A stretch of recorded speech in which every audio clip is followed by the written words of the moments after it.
Hey everyone, it's Tuesdays with Adam, and this week's topic is mental health. I'm basically just going to address a couple of things to do with the DSM and WPATH standards and my experience beginning my transition. So here we go. Basically, I think that that being trans is whatever you want it to mean. You can be if you think it's helpful that it's a mental illness and it's helpful for you to think of it as such, then that's fine. If it's not, if you find that offensive or hurtful, then that's fine too. But I think its official listing in the DSM as gender dysphoria is helpful as far as access to healthcare for transgender individuals. I think having that is a good thing. Even though I am not technically diagnosed with gender dysphoria. My official diagnosis is adjustment disorder because my therapist needed to put down an official diagnosis, and he doesn't really like working with diagnoses, I suppose. But I do identify, I've read the DSM manual and I do identify with the symptoms or signs listed with gender dysphoria. So, you know, whether you're diagnosed with it or not, it's just a diagnosis. It's not, you know, it's not definitive. It's not representative of you as a person. It's just something to officially put down on paper that could help you have access to hormones or surgeries.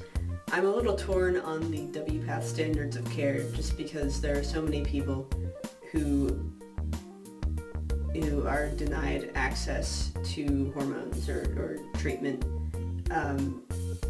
because they don't have the resources or the means to go through these processes, getting therapy and then seeing an endocrinologist and doing all of these things that require funds. So I am a proponent of informed consent hormones, but I am also a big proponent of counseling and therapy. It's been a very helpful thing for me, as I've mentioned in past videos. And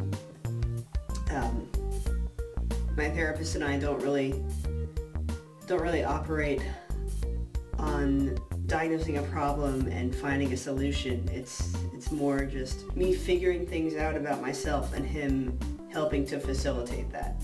You know, there's no real end goal in mind for me. It's just me learning how to navigate the transition process and to learn about myself and know myself better and learn to have more personal agency and that sort of thing. I think counseling can be very beneficial. But I don't think that it needs to conform to specific standards that would make or break whether or not you can have access to the things necessary for your transition. So we're highlighting a company this week. This week is a counseling program called Creative Insights. Put the link down in the doobly-doo. And it looks like they do really good work with children and families and couples and individuals and everyone. They espouse an open mindset when it comes to counseling, very welcoming and affirming, and so if you are in that area, then I would recommend them. Basically, should being transgender be classified as a mental illness? I think for bureaucratic and official reasons it needs to be. Whether or not it should be is another issue, but at this point in time it is helpful to have gender dysphoria as part of the DSM as far as having access to treatment and being a legitimate concept that people can refer to and say, this is what I have been diagnosed with. Do what resonates with you. And think what resonates with you and be what resonates with you. I'll be back next week with another installment of Tuesdays with Adam. As always, have a wonderful week. I will see you then. This week's topic is top surgery. This is a very exciting topic for me because I'm having top surgery on June 5th. I don't know how far away it'll be by the time you see this video, but right now, that is 32 days away, which is just really freaking exciting.